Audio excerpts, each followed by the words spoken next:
자, 소방공무원 수험생 여러분 안녕하십니까? 소방공무원 강의를 진행하는 이종호라고 합니다. 자, 저 이번 시간에는 소방관계 법규에 대한 기초 강의를 또 시작을 해보도록 하겠습니다. 어제는 제가 소방학개론에 대한 기초 강의를 조금 해드렸고요. 오늘 이제 법규에 대해서 첫째 주는 좀 간단하게 제가 또 이런 내용이 있다. 어떤 것들을 공부를 해야 된다라고 설명을 드릴게요. 아셨죠? 자, 기본적으로 법규는 시험 범위를 먼저 봅시다. 자, 시험 범위는 일단 공채, 그죠? 그리고 경채, 시험 범위가 조금 다른데 지금 가나다라마 바 이렇게 나와 있는 것과 그냥 이렇게 쭉 나와 있는 거, 그쵸? 맞죠, 여러분들? 겉보기에 되게 달라 보이죠? 근데 똑같은 말이에요. 그러니까 결국은 공채나 경채나 기본법, 조사법, 공사업법, 시설법, 예방법, 위험물법에 대한 령, 규칙 다 하셔야 된다. 하위법령도 다 포함이니까. 아셨죠? 그러니까 이 하위법령이라는 게 이제 령과 규칙을 얘기하는 거거든요. 맞습니까? 그래서 령, 규칙 쭉 들어가 있죠. 다 똑같은 말, 다. 됐나요? 그래서 공채와 경채는 우리가 이 5가지의 법을 여러분들이 완벽하게 숙지해 가셔야 된다. 특히 이 경채 중에 구조 특채 하시는 분들이 있어요. 자, 구조 특채 하시는 분들은 뭐가? 법규. 그죠? 요게 몇 문제? 40문제. 됐습니까? 그래서 이런 것들 조금 잘, 체크를 조금 잘 해주십시오. 됐나요? 그리고 학과 특채도 마찬가지고요. 근데 학과 특채 준비하시는 분들이 생각보다 많이 없더라고요. 저 소방학과 관련 특채가 있는데 그거를 준비하시는 분들이 생각보다 없어서 제가 봤을 때 대부분 요 구조 특채 보시는 분들이 많기 때문에 제가 구조 특채만 언급을 해드릴게요. 그래서 법규를 40문제를 보기 때문에 여기 문제가 조금 더 어렵죠. 그렇죠? 왜냐하면 범위가 그러니까 문제가 많다 보니까 공부할 범위가 늘어날 수밖에 없어요. 그리고 여기서 이제 25문제가 나오잖아요. 공채 문제에서. 그죠? 그럼 여기에 15문제가 붙는 겁니다. 경채는. 그러니까 기본 공채 문제 똑같이 나오고 그리고 15문제가 더 나오는 거죠. 맞죠? 그래서 어차피 공채 준비하시는 분들도 이 경채에 대한 기출문제도 당연히 풀어보셔야겠죠. 그래서 제 책에 가보시면 예전은 이제 제가 특채라고 이제 표현을 해놨는데 이제는 경채로 여러분들 제가 다 표현을 할 거예요. 하여튼 특채나 경채나 똑같은 말이다라고 생각하시면 돼요. 이 경채가 이제 경력 채용 얘기하는 거죠. 경력 채용. 그죠? 그래서 이런 것들 같이 보시면서 넘어가 주십시오. 예전에는 학과 특채라고 해서 특채가 따로 있었는데 그게 다 경력 채용 시험으로 다 통합이 되면서 경채라고 이름이 바뀌었습니다. 자, 최근 출제 경향 보겠습니다. 어차피 2022년 이전은 계속 요게 5문제씩 꾸준하게 출제가 됐어요. 파트별로. 그래서 굳이 의미가 없어서 제가 뺐고요. 이제 2023년부터 조금 경향이 바뀌기 시작했습니다. 왜냐면 이제 그때부터 25문제가 출제가 됐으니까요. 그죠? 2023년에 공채 때는 기본법, 시설법, 예방법, 공사업법, 위험물법 요게 이제 골고루 출제가 됐어요. 그러니까 어떻게 보면 기본법이 2문제가 빠졌네요. 그죠? 기본법이 2문제가 빠졌고 조사법이 1문제가 안 나왔다라는 게 특징이죠. 그죠? 그러다가 2024년에 오니까 기본법, 시설법, 예방법. 예방법이 정말 많이 나왔네요. 공사업법 좀 줄었고 위험물법, 조사법이 2문제가 추가가 된 게 보이실 겁니다. 맞습니까? 이렇게 해서 이제 25문제가 출제가 된 거고요. 자, 경채 쪽 보면 23년에 677794. 야, 위험물법 문제가 많이 나왔네요. 그죠? 올해 보면 위험물법이랑 화재 예방법 문제가 많이 나왔습니다. 그쵸? 그래서 이런 경향들을 나타내고 있으니까 여러분들이 나중에 이제 공부를 하실 때 제가 봤을 때 어디에 특별하게 집중하고 이런 게 없는 것 같아요. 법은. 골고루 준비를 잘 해주셔야 될 것 같습니다. 그죠? 지금 집중되는 부분이 많이 보이지 않잖아요. 맞습니까? 근데 양이 많은 곳은 있어요. 양이 많은 곳. 양이 많은 곳이 이런데. 시설법, 위험물법. 여기가 양이 많아요. 짜증나게 여기 막 별표 막 이런 게 많아가지고 이런 것들은 제가 나중에 별표만 모아서 특강을 해드리든가 할게요. 아셨죠? 그래서 그런 것들도 같이 좀 정리를 해주시면서 넘어가 주시면 좋을 것 같습니다. 자, 그럼 우리가 이제 법이라는 걸 배우기 전에 법의 체계를 한번 봅시다. 법의 서열이라는 게 있는데 가장 위에, 최상위에 헌법이 있고요. 그 밑에 법률이라는 게 있고 명령, 조례, 규칙 요 순으로 이제 하위법으로 내려가는 건데 자, 법률 같은 경우는 국회의원에 의해 제정이 된대요. 국회의원에 의해 제정이 된다. 명령은 행정부, 행안부에서 만드는 법이다. 행안부에서 만드는 법이고 헌법이나 법률에 당연히 어긋나면 안 되겠죠.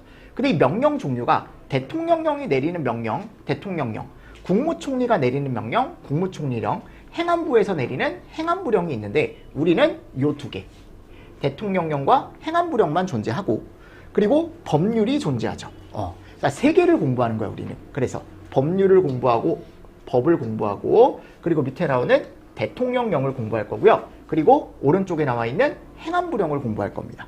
그래서 우리가 이 대통령령을 뭐라고 얘기하냐면 시행령이라고 얘기하고요. 얘를 또 뭐라고 얘기해요? 시행규칙이라고 얘기합니다. 알고 계셔야 됩니다. 이런 건. 아셨습니까? 시행령과 뭐가 있다? 시행규칙이 있더라. 시행령과 시행규칙이 있더라.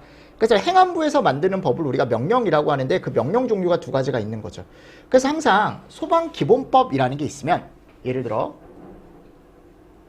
기본법이 있으면 이 기본법 다음 기본법 시행령이라는 게 있고요. 그리고 그 밑에 기본법 시행규칙이 있는 거예요. 그래서 어떻게 생각하시면 되냐면 하위법으로 가면 갈수록 어떻게 된다? 되게 자세하게 나온다 법이. 자, 이 위쪽은 약간 추상적이고요. 하위법으로 갈수록 약간 구체적이다라고 되어 있어요. 그리고 항상 상위법이 우선입니다. 아셨죠? 그래서 여기 가장 큰 내용이 나오고 그리고 그 밑을 뒷받침해주는 자세한 내용들이 뒤쪽에 나오는 거예요. 아셨죠? 그래서 시험 문제는 뭐 법이 많이 나오냐, 령이 나오냐, 규칙이 나오냐, 제가 이걸 예전에 한번 체크를 해봤는데 그게 큰 의미가 없더라고요. 그러니까 어차피 전체적으로 보셔야 돼. 법에 령이 묶여 있는 거고, 령에 또 규칙이 묶여 있는 거고, 규칙이 또 령에 묶여 있고 이게 다 연관되어 있는 거기 때문에 그게 큰 의미가 없더라고요. 아셨죠? 그래서 그런 것들 잘 보시고, 자, 소방법의 체계, 그러니까 이게 기본 법의 체계인데, 내가 예를 들어 법에 갔어요. 소방기본법. 거기 3조를 보겠습니다. 3조. 그러니까 이게 3조. 조가 제일 큰 거거든요, 여러분들. 원래는 여기 장이 있는데 장보다는 뭐 1장 해가지고 나와 있는데 여기 조. 조부터 봅시다. 조. 자, 제3조. 종합상황실의 실장의 업무 이렇게 나와 있어요. 그리고 그 다음 하위에 동그라미 1이 나와 있거든요. 우리가 이 동그라미 1을 뭐라고 얘기하냐면 항이라고 얘기합니다. 1항. 그리고 그 밑에 1이 나와 있죠. 얘를 호라고 해요. 1호. 그리고 요 밑에 혹시 요 밑에 또 가, 나, 더 밑에 하위가 붙어 있는 경우가 있거든요. 걔를 우리가 뭐라고 하냐면 목. 그래서 조, 항, 호, 목 순이에요. 아셨죠? 무슨 말씀인지 아시겠죠? 그래서 요게 이제 우리 책을 보면 뭐 챕터가 있고 파트가 있고 거기에 대한 단원 1단원 그리고 1번에 동그라미 1번 그 또 하위에 가로 1번 이런 식으로 쭉 이렇게 내려가잖아요. 그죠? 이런 식으로 이렇게 1이면 그 다음 1 동그라미 1 맞습니까? 반가로 1 이런 식으로 책처럼 구성이 돼 있다라는 거죠. 그 중에 가장 큰 게 장인데 장보다는 요 조부터 보시라고. 아셨죠? 그래서 조 밑에 항이 있고 항 밑에 호가 있고 그 밑에 목이 있더라. 됐나요? 그리고 기본법 시행령 마찬가지. 대통령령에도 이런 식으로 규칙에도 이런 식으로. 그래서 대통령령이 시행령이고요. 시행규칙이 행안부령, 요 왔다 갔다 할 수 있어야 되는데 대통령령이 시행령을 얘기하는 거고 행안부령이 시행규칙을 얘기하는 거다. 그래서 우리가 이 세 개를 다 공부해야 돼요. 아셨죠? 그래서 법 밑에 가보면 법에 이런 얘기가 나와요. 막 법이 막 이렇게 나오다가 그 이외에 자세한 내용은 뭐 대통령령으로 정한다. 그럼 그 대통령령은 자세한 내용은 대통령령에 있다라고 했으니까 여러분들이 소방기본법 시행령을 찾아보면 그 내용이 들어가 있어요. 근데 또 그 시행령을 보니까 쭉 보다 보면은 이에 따른 또 자세한 내용은 행안부령으로 정하겠다라고 하면은 그 행안부령 쪽을 또 찾아보면 행안부령에 그 자세한 내용이 또 들어가 있고요. 아셨죠? 그래서 기본적으로 책에 가보시면 3단 구성이 돼 있어요. 3단 구성. 법과 그 법에 대한 령에 대한 규칙 이런 식으로 해서 박스를 제가 다 구분을 해 놓을 거예요. 아셨죠? 그래서 어차피 전체적으로 여러분들이 한 번씩 다 보실 수 있어야 된다. 그러니까 결국 이런 거죠. 소방관이 되기 위해선 공부가 필요합니다. 이 법이죠, 법. 그죠? 근데 어떤 걸 공부해야 되냐, 자세하게. 이런 걸 공부해야 된대요. 이게 시행령이고. 그럼 조금 더 자세한 내용은 얘네들의 시험 범위. 맞습니까? 이런 것들이 규칙에 나와 있다는 겁니다. 제 말은. 무슨 말씀인지 아시겠죠? 제가 그냥 예시를 들어놓은 거예요. 그런 식으로. 됐습니까? 그래서 요 정도 정리를 조금 잘 해주시고요. 학개론과 다르게 법은 기초 강의가 별로 할 게 없어요. 그래서 우리가 이 기본법에서 어떤 것들을 배울지 제가 조항의 제목만 가지고 왔습니다. 대신에 명과 규칙 말고요. 가장 어차피 큰 내용이 법이잖아요. 그죠? 그래서 법의 조항 내용을 가지고 왔어요. 그럼 같이 한번 보도록 하겠습니다. 자, 이 파트 2에 가보면 제가 소방기본법이라는 걸 넣어놨는데 여기가 제일 쉬워요. 학생들이 제일 잘해요. 여기를. 제일 처음 나오기도 하고요. 원래 그렇잖아요. 모든 책을 봤을 때 1단원에서는 학생들이 어때요? 의욕이 막 활활 불타잖아. 그치? 그러다가 시설법에서 한번 꺾여요. 사람들이. 그리고 나서 예방법에서 조금 올라와요. 거기는 그나마 시설법보단 괜찮거든. 공사업법? 양이 적어요. 오케이. 하다가 위험물법 할 때 또 뚝 떨어져요. 야, 이거 어떻게 다 해? 네. 그러다가 조사법 할 때 조금 올라오고요. 이게 그 높낮이가 있습니다. 높낮이. 근데 기본법은 그나마 학생들이 좀 재밌어요. 왜냐면 이게 일상생활에 많이 접하는 내용들이고 그리고 여기에 관련된 법이거든요. 직접적으로. 무슨 말씀인지 소방 공무원의 기본 업무에 대한 내용이기 때문에 제가 봤을 때 그나마 조금 뉴스나 이런 데서도 접할 수 있고 일상생활에서도 많이 언급이 되는 내용이기 때문에 조금 더 쉽게 학생들이 받아들이지 않나라고 생각을 하거든요. 자, 그래서 항상 여러분들 제가 아까 뭔데 장이 있다 그랬죠. 1장이 먼저 나오는데 거기 총칙부터 보겠습니다. 아셨죠? 자, 기본법의 목적이라는 게 나와요. 근데 기본법의 목적은 항상 우리는 화재를 예방하고 경계하고 진압하고 그리고 위급한 상황에서 구급 활동을 해야 되거든요. 맞습니까? 이런 걸 위해서 우리가 뭐를 하는 거냐면 국민의 생명이나 신체를 보호하고 공공의 안녕과 복리 증진, 질서 유지 이런 거에 이바지함을 목적으로 한다. 즉 법을 만든 목적이 나와요. 이 안에. 그러니까 여기에 이런 것들을 함으로 인해서 누구한테 이제 도움을 준다라는 거냐면 국민 또는 공공의 안녕 또 그 사회의 질서 유지. 자, 이런 것들을 하기 위해 이 기본법을 만들었다라는 목적이 나와요. 근데 항상 모든 법의 1조는 목적이에요. 아셨죠? 그리고 2조가 뭐냐면 이 법에서 사용하는 용어의 정의라는 게 나와요.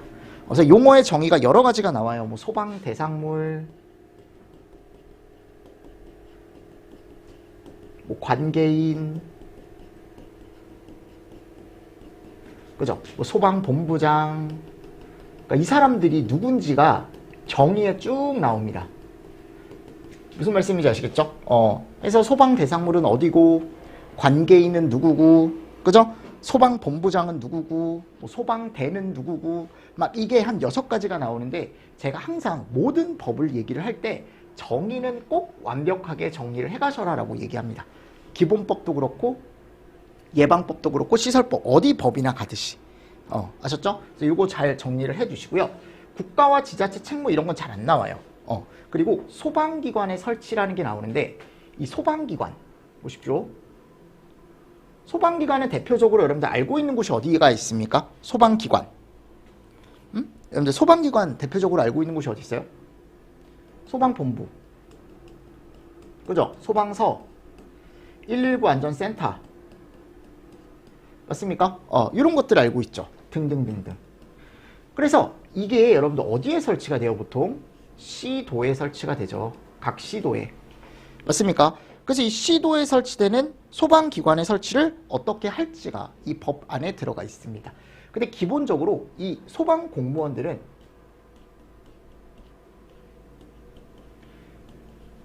누구의 지휘와 감독을 받냐면 이게 나와요. 시도지사의 뭐를 받는다? 지휘와 감독을 받는다. 이게 상당히 어떻게 보면 중요한 내용이고 시험에서도 많이 나와요. 이 시도지사한테 소방 공무원들이 지휘와 감독을 받는다라는 게. 그래서 이것도 잘 정리를 좀 해주시면 좋습니다. 아셨죠? 나중에 저하고 또 할 거고. 그럼 이 소방기관에서는 어떤 업무를 하냐? 요 업무를 하는 거죠, 위에. 이 업무를 우리가 뭐라고 하냐면 이름을 소방 업무라고 얘기합니다. 그래서 이 조항 자체도 이 소방 업무를 하는 소방기관의 설치에 관한 사항도 시험 문제가 출제가 잘 되고 있습니다. 아셨죠?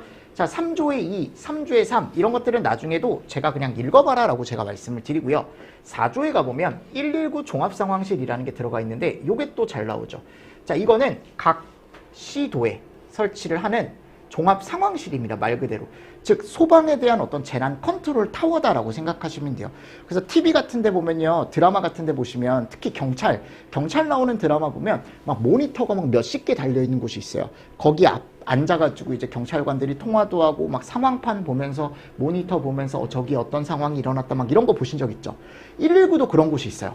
그래서 종합상황실이라고 해가지고 이게 조그만 소방서, 센터 이런 데는 설치 안 되고요. 일반적으로 소방청, 본부, 서, 조금 약간 큰 개념, 큰 곳에서 얘를 설치를 해서 각 담당하는 시도별로 상황을 체크하는 거예요. 불이 났는지 또는 불이 나지 않았는지. 아셨죠? 제가 예전에 이제 어떤 소방서를 제가 견학을 갔었는데 가보니까 요즘은 드론을 사용하더라고요. 드론 날리는 거. 드론을 날려가지고요. 여러분들 실시간으로 그 주변의 상황을 확인을 하는 거야. 근데 드론이 없더라도 요즘은 뭐가 많기 때문에 CCTV가 많기 때문에 119 종합상황실에서 한눈에 여러분들 잘 볼 수 있더라고요. 그래서 그 시도에 어떤 재난 상황이 발생하진 않았는지. 그래서 여러분들 보시면 알 거예요. 우리가 이제 갑자기 기억이 안 나네, 이름이. 가산점. 그죠? 가산점을 채우기 위해서 자격증을 따면 가산점을 채울 수 있는데 그 안에 드론 자격증이 아마 신설이 됐을 거예요. 이게 그런 이유가 있지 않을까라고 생각을 합니다. 드론이 생각보다 괜찮거든요. 특히 서울이나 경기 같은 데 가보면 차가 너무 많잖아요. 그죠? 그러니까 이게 상황을 체크할 때 좀 면밀히 체크하고 싶을 때 차를 타고 출동을 해서 체크하면 시간이 오래 걸리니까 드론 같은 거 날려서 여러분들 어떻게 보면 상황을 체크할 수도 있고 그런 개념으로 조금 보시면 되겠죠. 그래서 이거는 좀 큰 곳에만 설치를 해요. 종합상황실은. 아셨죠? 그래서 뭐를 하냐면 화재, 재난, 재해, 구조, 구급 상황이 발생했을 때, 즉 비상 상황이 발생했을 때 신속한 소방 활동을 위해 요거. 그래서 신속한 소방 활동을 위해 설치하는 곳이에요. 중요한 곳이죠, 결국. 그죠? 그래서 그 시도에 상황 판단을 하고 여기에 어떤 문제가 생겼으면 신속하게 소방 활동을 하기 위해서 우리가 119 종합상황실이라는 걸 설치한답니다. 뭐 정보통신망 구축 운영, 네, 이런 것들은 뭐 나중에 보셔도 되고요. 소민터, 요거는 최근에 시험 문제가 나왔습니다. 소민터. 요게 이제 청장이나 본부장이 설치를 하는데 뭐를 받아주는 곳이냐면 요거 민원. 스트레스가 이만저만이 아니겠군요. 그죠? 그래서 법령 해석, 보통 법 해석에 대해서 이제 조금 궁금한 게 있다. 이게 진짜 많거든요. 그러니까 법에는 이렇게 설치를 해라라고 되어 있는데 이게 현장에 가져갔을 때 그 법과 현장과의 괴리감이 좀 있을 수 있어요. 법에선 틀림없이 이거를 뭐 1.5m 이상의 설치를 하라고 했는데 층고가 1.5m가 안 되는 거야, 그 장소가. 그럼 1.5m 이상의 설치를 못 하잖아요. 약간 그런 괴리감. 그러면 이제 여기다가 전화를 해서 이런 경우엔 어떻게 해야 됩니까? 라고 물어봐야 되는 거죠. 그런 식으로 이제 민원센터가 따로 존재합니다. 그래서 생긴 지 얼마 안 됐어요. 이 민원센터 자체가 생긴 지가 얼마 안 됐습니다. 그래서 요거에 대한 것도 여러분들 한번 잘 보시고. 자, 그리고 박물관. 여러분들 이 박물관이 올해도 시험 문제가 나왔는데 박물관 내용뿐만이 아니고 여기 뭐가 나와 있냐면 체험관도 나와요. 체험관. 그래서 저 박물관은 청장이 만들고요. 체험관은 시도지사가 만들어요. 아셨죠? 그래서 청박이 시체.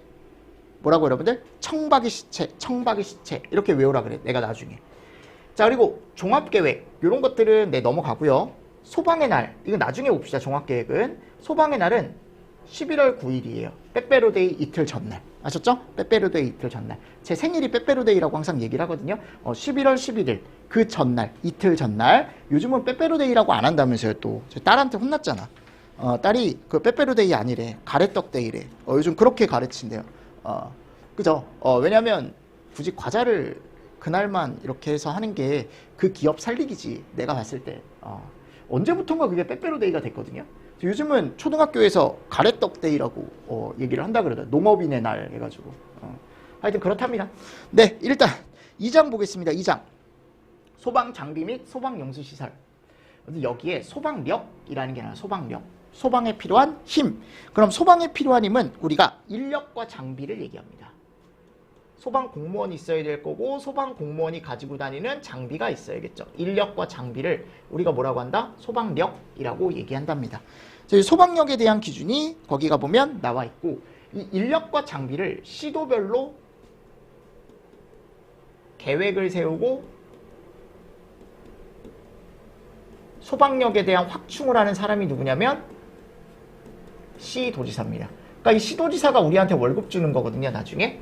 중요한 사람이에요, 결국은. 중요한 사람입니다. 자, 그리고 소방 장비에 대한 국고보조. 근데 이 국고보조는 내가 시도 예산으로 소방 장비를 사기가 조금 힘든 거야, 예산이 모자라서. 그러면 이거를 국가 쪽에 돈을 신청할 수 있대요, 보조해달라고. 그럼 일부 보조를 해준다라고 되어 있습니다. 근데 싼 거 말고요. 약간 비싼 것들이죠. 뭐 소방 자동차, 소방 헬기, 소방정 이런 것들. 그런 것들에 대해서 이제 국고보조를 받을 수 있다라고 되어 있어요. 자, 10조. 이게 진짜 중요한 거죠. 거의 제가 봤을 때 단골 문제입니다. 소방용수시설은. 소방용수시설의 종류에는 나중에 제가 사진도 다 보여드려요. 소화전, 급수탑, 저수조라는 놈이 있습니다. 아셨죠? 그래서 얘를 어떻게 설치를 하고 어떻게 또 관리를 하고 누가 관리를 할 거며 이런 것들이 나오는데 이거 다 설치와 관리를 누가 하냐면 이 사람이 합니다. 아셨죠? 시도지사가 한다라고 법에 나와 있어요. 자, 응원과 동원. 이건 서로 뭐 해주라는 거예요, 여러분들. 도와주라는 겁니다. 도와줘라. 자, 근데 응원은 시도지사가 옆에 있는 시도지사한테 응원을 신청하는 거고요. 그렇게 알고 계시면 돼요. 아셨죠? 응원 같은 경우는 이렇게 나와 있습니다. 이거를 시도지사라고 하면 안 되고 본서. 죄송합니다. 본서. 시도에 있는 본서. 본서들끼리 이제 뭘로 하는 거예요? 응원을 요청할 수 있어요. 옆에 있는 시도의 본서에게 응원을 요청할 수 있어요. 시도지사가 아니고 각 시도의 본서끼리. 자, 그리고 동원은 소방청장이 누구에게 요청할 수 있는 거냐면 시도지사에게 요청할 수 있는 게 또 따로 있어요. 됐죠? 요건 동원입니다. 동원. 됐나요? 그래서 이런 내용들이 들어가 있더라. 네. 화재 예방과 경계. 원래 여기가 양이 진짜 많았거든요. 근데 이게 다 예방법으로 옮겨갔어요. 화재 예방법이라는 곳으로 다 옮겨가면서 기본법 내용이 어떻게 보면 엄청 심플해졌죠. 이것 때문에. 원래 이 내용이 상당한 내용을 차지하고 있었는데. 자, 그리고 나서 이제 밑에 가보면요. 소방활동 등이라는 게 나오는데 이 세 가지. 정말 중요한 내용입니다. 이 세 가지. 그죠? 이 세 가지. 시험 문제 잘 나와요. 이 세 가지. 자, 소방활동이라는 건 아까도 제가 얘기했지만 화재를 예방, 경계, 진압, 그죠? 위급한 상황에서 구조나 구급. 얘가 소방활동이에요. 또 화재조사 같은 것도 다. 예를 들어, 그죠? 이거는 이제 별도로 보긴 하지만 우리 소방이 하는 일이 이런 일들이거든요. 그럼 가장 메인 활동이에요. 소방활동이. 당연한 거 아닙니까? 그죠? 근데 이 소방활동 말고요. 우리가 이것만 하는 건 아니라고요. 지원하는 활동도 해요. 그래서 뭐를 하냐면 이런 거 있죠. 산불. 산불 지원. 원래 산불은 누가 끄는 거다? 산림청. 그럼 산림청에서 불이 나면 산림에서 불이 나면 산림청이 불을 꺼야 되지만 우리 소방이 얼른 가서 도와주는 거야. 야, 어떻게 그래도 불이 났는데 그죠? 같은 한국 국민들끼리 불이 났는데 구경할 순 없잖아요. 그리고 소방이 그래도 화재를 잘 끄는 곳인데, 그죠? 산림청에도 화재를 끄는 애들이 따로 있거든요. 그럼 그 공무원들하고 같이 어떻게 보면 일을 할 수 있다. 이걸 산불 지원이라고 얘기하고. 그리고 이런 거. 급수. 배수. 제설. 그러니까 너무 가물었거나 또는 홍수가 났거나 또는 눈이 너무 많이 왔거나 이런 것들에 대한 지원, 대민 지원도 나간대요. 그죠? 이런 것도 합니다. 그리고 집회 공연. 집회나 공연 할 때 주변에 이제 구급차 같은 거 이제 대기해 놓는 거죠. 이런 것도 지원이라고 얘기하고요. 그리고 훈련 지원에 훈련 지원. 군이나 경찰들 지원. 군이나 경찰이 훈련을 할 때 가서 지원을 해줍니다. 옆에서. 그리고 소방시설이 오작동 신고가 들어오면 그거에 대한 조치를 해주기도 해요. 요게 다 지원활동이에요. 아셨죠? 그리고 생활안전활동은 뭐냐면 붕괴, 낙하가 우려되는 약간 이런 거 있죠. 고드름, 나무 이런 거 제거해 줍니다. 고드름 제거해 주는 건 아마 뉴스에서 많이 보셨을걸요? 아파트 이제 보일러 연통에 뭐가 맺혀 있으면, 고드름이 맺혀 있으면 그게 고층 아파트면 떨어졌을 때 사람이 맞으면 다칠 수 있잖아요. 그죠? 그래서 그런 개념들. 자, 그리고 또 뭐가 있냐면 이런 거 퇴치해 줍니다. 동물이나 벌 이런 거 다 쫓아줘요. 신고를 하면요. 아셨죠? 그리고 끼임 고립, 어디 끼거나 내가 어디 갇힌 거예요, 여러분들. 그럼 구해줍니다. 뭐 이런 내용들 등등등등. 그리고 전원이나 조명 이런 것도 공급해주고요. 그러니까 이게 여러분들 구분을 할 수 있어야 돼. 소방지원활동과 생활안전활동 두 가지를. 나중에 구분하는 거 제가 알려드릴 거고요. 이 세 가지 중에 제일 중요한 활동은 뭘까요? 당연히 이거죠. 그러니까 이런 활동들을 함으로 인해서 얘가 방해가 받으면 안 돼요. 얘가 메인이거든. 됐습니까? 소방활동이 가장 중요한 겁니다. 자, 그리고 소방자동차 보험 가입, 소방활동에 대한 면책, 16조의 6은 뭐예요? 소송 지원. 이런 내용들이 들어가 있습니다. 이런 건 나중에 배우셔도 되고요. 17조에 가보면 소방교육훈련이라는 게 나오는데 이게 소방대원들이 받는 교육훈련.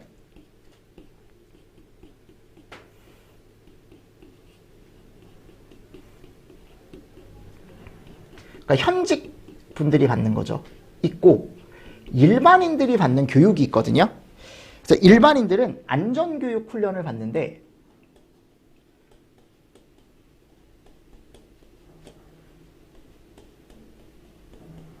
이 안전교육 훈련은 보통 미성년자들, 그래서 학생들이나 애기들 또는 장애인 관련 시설에 일하시는 분들이나 또는 그 안에 있는 사람들 이런 분들이 받아요.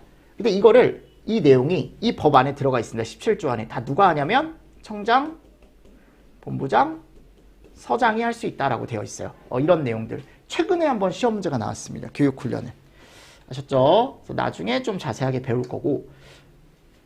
자, 안전교육사. 이건 자격증이에요. 아셨죠? 그래서 이 자격증에 대한 내용은 저하고 나중에 보실 겁니다.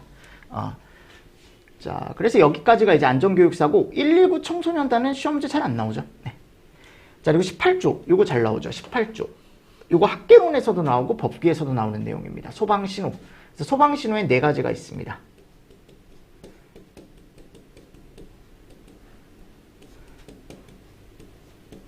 해제, 훈련.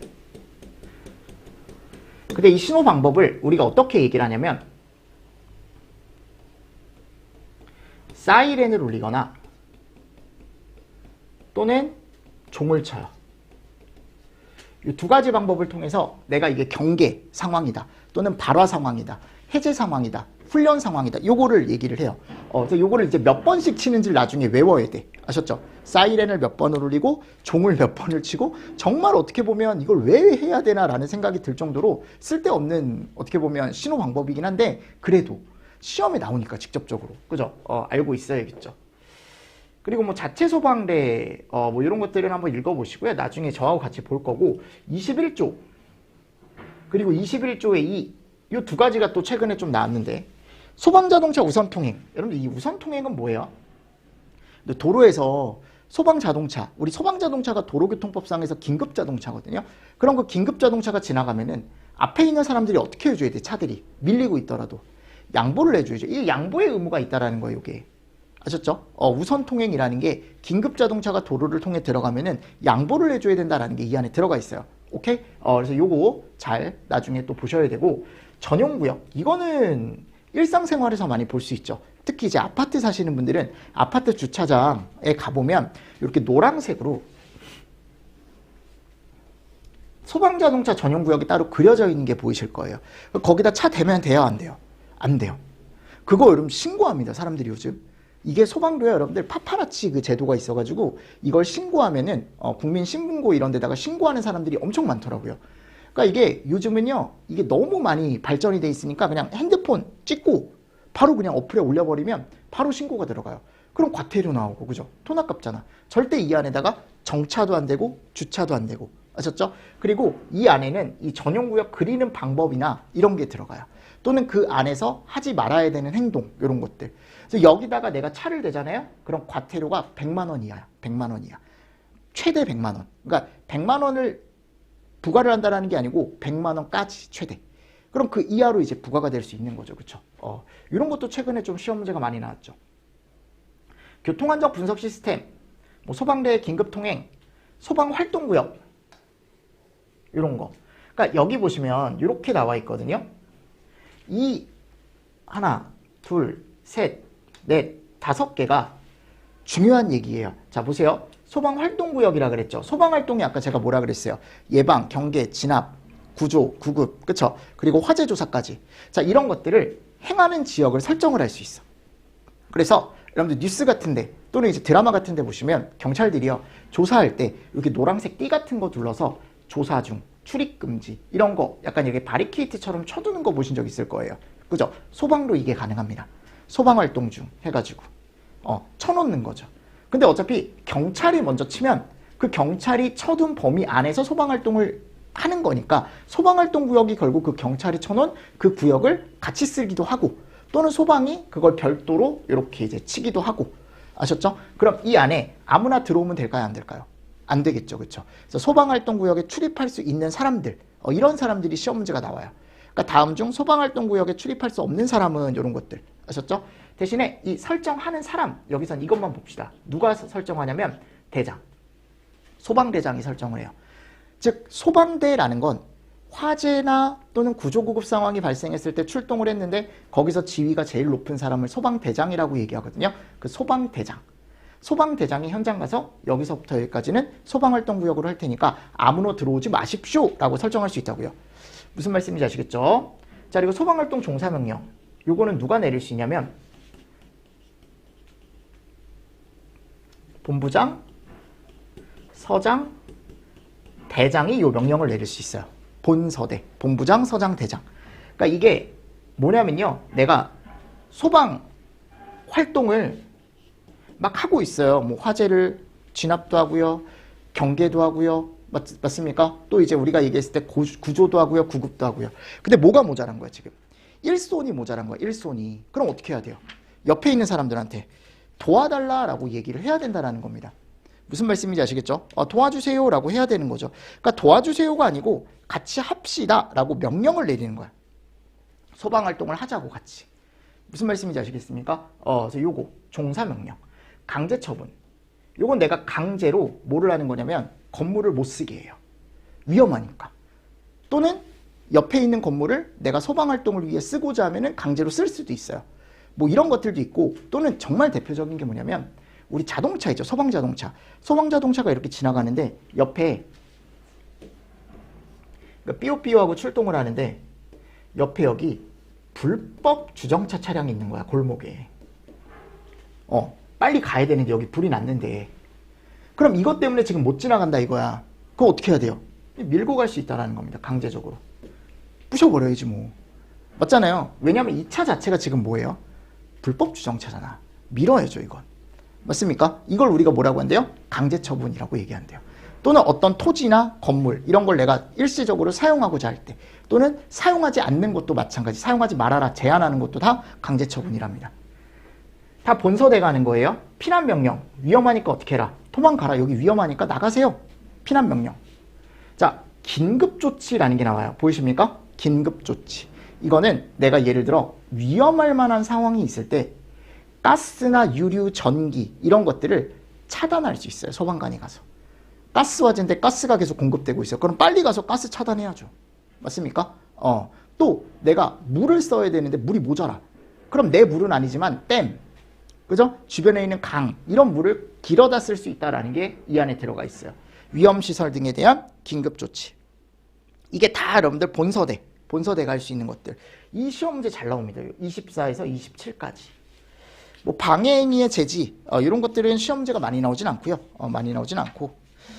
자, 뒤에 가보면 이제 가봅시다. 화재조사는 조사법으로 다 빠졌고요. 구조구급, 구조구급법 따로 있고 의용소방대, 의용소방대법 따로 있습니다. 소방산업의 육성, 진흥 및 지원, 여기는 크게 봅시다 지금. 자, 이거를 누가 해주냐면 국가가 해줍니다. 아셨죠? 이 정도만 일단 보십시오. 그리고 소방안전원, 여기서는 이게 제일 잘 나와요. 소방안전원이 뭐 하는 곳이냐. 소방안전원에 대한 문제는요, 제가 봤을 때 업무 정도 정리를 하시면 되는데, 가장 대표적인 게 안전관리 업무에 대한 교육, 조사, 연구 업무를 대표적으로 하는 곳입니다. 그래서 여러분들 지역에도요, 소방안전원이라는 곳이 있을 거예요. 그럼 거기가 뭐 하는 곳이냐? 소방 실무자들 있죠. 그러니까 소방 공무원들 말고, 어차피 소방 공무원이 교육받는 곳은 소방학교라는 좋은 곳이 있으니까 말고, 안전원이라는 곳은 소방 기술을 담당하는 소방 기술자들이 가서 뭐를 받는 거예요? 교육을 받고, 또 조사를 하기도 하고, 또 연구를 하기도 하는 곳이래요. 근데 대부분 이제 교육을 받는 곳이다라고 알고 있으면 돼요. 그리고 뭐 간행물을 발간하고, 그러니까 잡지 같은 걸 내요. 안전원에서. 그리고 또 우리가 홍보를 하기도 하고, 불조심합시다 이런 거 등등등등. 그래서 요 정도 일단은 시험 문제가 많이 나왔었다라는 거 같이 보시면 좋을 것 같고요. 자, 다음 이제 손실보상에 대한 게 나올 거예요. 손실보상. 손실보상은 요거 나중에 요 조항 정도 체크하시면 됩니다. 나왔을 때 요거 정도 나오니까. 아셨죠? 그래서 요것도 나중에 여러분들 좀 자세한 건 저하고 배울 거예요. 그러니까 지금 보니까요, 이게 다 소방 공무원에 대한 업무들이 지금 이 법에 다 정해져 있습니다. 그래서 지금 처음에 나오는 파트 2가 무슨 법? 소방 기본법에 대한 제가 대략적인 설명을 좀 드려봤어요. 자, 무슨 말씀인지 아시겠죠? 어떤 법들이 이 안에 들어가 있고 왜 이 안에 들어가 있는지. 그래서 요것들에 대한 내용을 제가 좀 빠르게 체크를 해드렸고요. 자, 다음에 가보면 이제 뭐가 나와요? 시설법이 나오죠. 이 시설법이 양이 좀 많아요. 학생들이 공부할 때. 양이 좀 방대합니다. 아셨죠? 그래서 이 시설법은 제가 좀 쉬었다가 여러분들 기본법 정리 한번 해드렸으니까 좀 쉬었다가 또 진행을 해드리도록 할게요. 아셨죠? 여러분들 첫 시간 어땠습니까? 어제 학개론 시간과 마찬가지로 조금 이렇게 가볍게 제가 강의를 해드릴 거예요. 아셨죠? 여러분들 조금 어떻게 보면 가벼운 마음으로 들으셔도 되고, 또는 이제 내가 한번 정확하게 정리를 해주겠다라고 하면은 이것도 한번 공부를 좀 해보시면 좋을 것 같아요. 됐죠? 여러분들 이번 시간도 수고 많으셨습니다. 수고하셨습니다.